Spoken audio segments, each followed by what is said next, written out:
Hello, everyone, and welcome back to my channel. I am your host, Saucy McFoodlefist, and today we're doing Let's Read the King James Version of the Bible. We're currently on chapter 6 of the first book of Moses, which is called Genesis. And here's the synopsis of chapter 6, which I read in the last episode, but we'll read it again. Sons of God marry daughters of men. Men turn to wickedness. Earth is filled with violence. All flesh is corrupted. The flood promised. God establishes his covenant with Noah, who builds an ark to save his family and diverse living things. And it came to pass that when men began to multiply on the face of the earth, and daughters were born unto them, that the sons of God saw the daughters of men, and they were fair, and they took them wives of, man, I really can't read, of all which they chose. They took them wives of all which they chose. And the Lord said, My spirit shall not always strive with man, for that he also is flesh, yet his days shall be 120 years. There were giants in the earth in those days, and also came after that, when the sons of God came in, and unto the daughters of men, and they bare children to them, the same became mighty men, which were old, and men of renown. So there's an interesting point right there that there were giants in the earth. And that's a big controversial topic. I don't know if you watch like Ancient Aliens or like conspiracy theory shows, but it says here right in the Bible that there were giants on the earth. And these giants might have been the sons of God who mated with the daughters of men, and so on and so forth. But let's continue. And God saw that the wickedness of man was great in the earth, and that every imagination of the thoughts of his heart was only evil continually. And it represented the Lord that he made man on the earth. Oh, and it repented the Lord that he made man on the earth, and it grieved him at his heart. And the Lord said, I will destroy man whom I have created from the face of the earth, both man and beast, and the creeping thing, and the fowls of the air, for it repenteth me that I have made them. Then that's interesting that God feels the need to repent, just like all men should on the earth. But anyway, but Noah found grace in the eyes of the Lord. These are the generations of Noah. Noah was a just man and perfect in generations, and Noah walked with God. And Noah begat 3 sons, Shem, Ham, and Japheth. The earth was also corrupt before God, and the earth was filled with violence. And God looked upon the earth, and behold, it was corrupt, for all flesh had corrupted his way upon the earth. And God said unto Noah, The end of all flesh is come before me, for the earth is filled with violence through them, and behold, I will destroy them with the earth. Make thee an ark of gopher wood. Rooms shalt thou make in the ark, and shall pitch it within and without with pitch. Okay. And this is the fashion which thou shalt make of it. The length of the ark shall be 300 cubits. The ark length of the ark shall be 300 cubits, the breadth of it 50 cubits, and the height of it 30 cubits. I wonder what a cubit is. A window shalt thou make to the ark, and in a cubit shalt thou finish it above, and the door of the ark shalt thou set in the side thereof, with lower, second, and third stories thou shalt make it. And behold, I, even I, do bring a flood of waters upon the earth to destroy all flesh upon the earth, to destroy I'm having a really hard time reading today. To destroy all flesh, wherein is the breath of life. For under heaven and everything that is in the earth shall die. But with thee I establish my covenant, and thou shalt come into the ark, thou and thy sons, and thy wife, and thy sons' wives with thee. And of every living thing of all flesh, 2 of every sort shalt thou bring into the ark, to keep them alive with thee. They shall be made male and female. Of fowls after their kind, and of cattle after their kind, and of every creeping thing on the earth after his kind, 2 of every sort shall come unto thee, to keep them alive. And take thou unto thee of all food that is eaten, unto thou shalt gather it unto thee, and it shall be for food for thee and for them. Thus did Noah according to all that God commanded him, so did he. And that would be the end of chapter 6, and now we are moving on to chapter 7. And here's the synopsis. Noah's family and various beasts and fowls enter the ark. The flood comes and water covers the earth. All other life that breathes is destroyed. And the Lord said unto Noah, Come thou and all thy house into the ark, for thee have I seen righteous before me in this generation. Of every clean beast thou shalt take of thee by sevens, the male and the female and his female, and of beasts thou art not clean by 2, the male and his female. Okay. Of fowls also of the air by sevens, the male and the female, to keep seed alive upon the face of all the earth. For yet 7 days, and I will cause it to rain upon the earth 40 days and 40 nights, and every living substance that I have made will I destroy from the face of the earth. And Noah did according unto all the Lord commanded him. And Noah was 600 years old when the flood of waters was upon the earth. And Noah went in, and his sons, and his wife, and his sons' wives with him, into the ark, because of the waters of the flood. Of clean beasts, and of beasts that are not clean, and of fowls, of everything that creepeth, and of everything that creepeth upon the earth. There went in 2 and 2 unto Noah into the ark, the male and the female, as God had commanded Noah.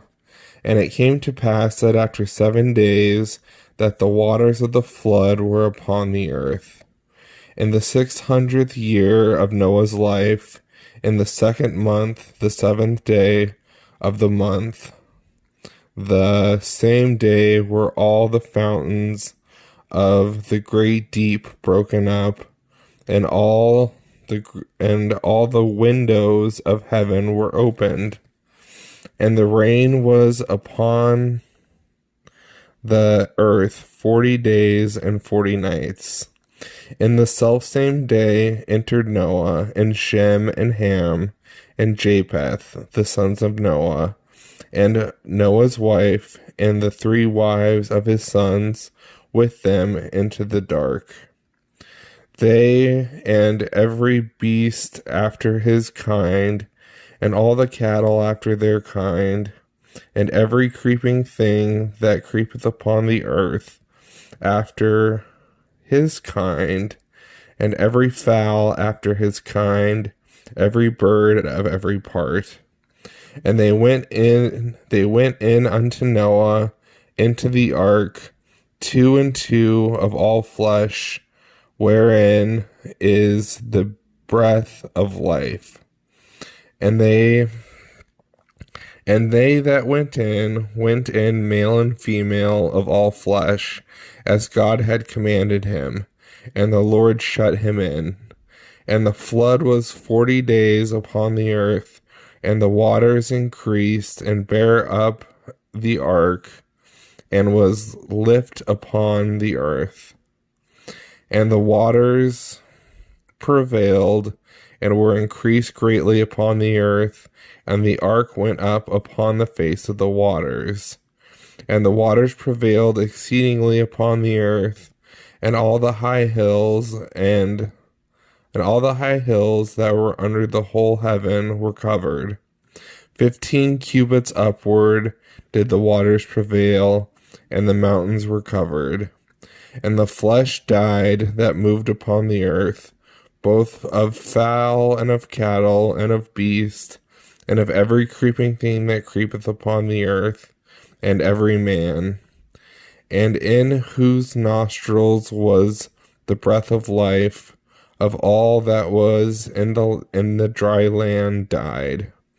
And every living substance was destroyed, which was upon the face of the ground, both man and cattle, and the creeping things, and the fowl of heaven, and they were destroyed from the earth.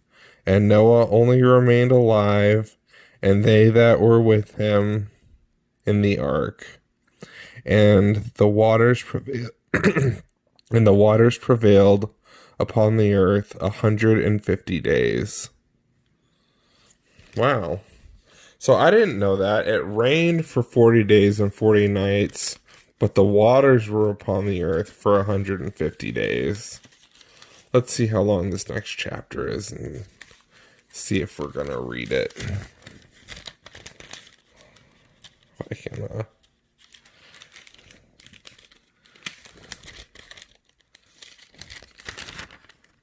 I can get there. Hold on.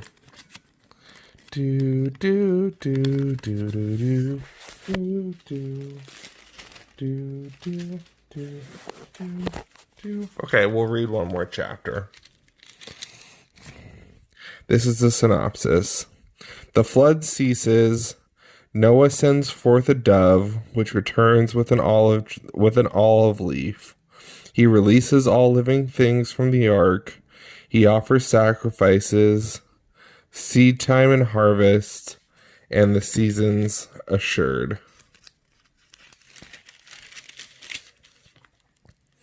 And God remembered Noah and every living thing, and all the cattle that was with him in the ark.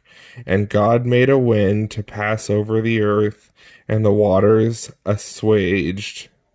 The fountains also of the deep and the windows of heaven were stopped, and the rain from heaven was restrained, and the waters returned from off the earth continually. And maybe that's part of the flat earth theory. Maybe the waters just fell off the flat earth. Anyway, and after the end of the 150 days, the waters were abated. And the ark rested in the 7th month of the 17th day of the month upon the mountains of Ararat.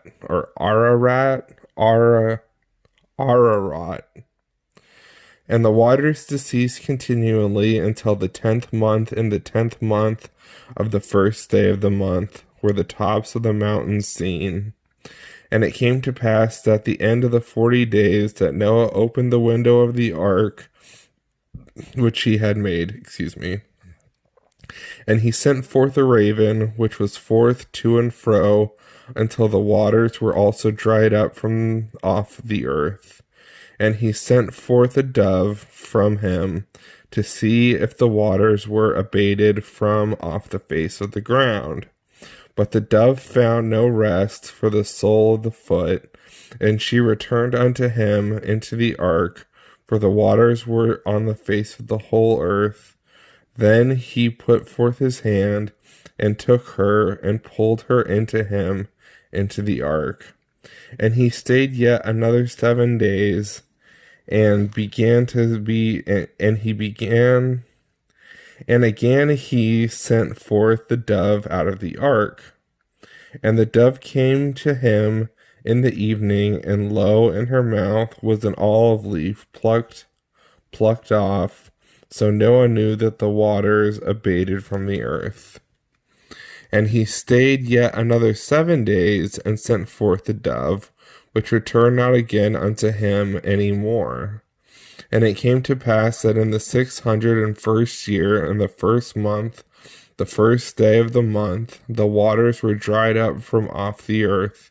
And Noah removed the covering of the ark, and looked, and beheld the face of the ground was dry. And in the 2nd month, on the 7th and 12th day of the month, was the earth dried. And God spake unto Noah, saying, Go forth of the ark, thou and thy wife, and thy sons wives, and thee. Bring forth with every living thing that is with thee, of all the flesh, both of fowl and of cattle, and every creeping thing that creepeth upon the earth, that they may breed abundantly in the earth, and be fruitful and multiply upon the earth.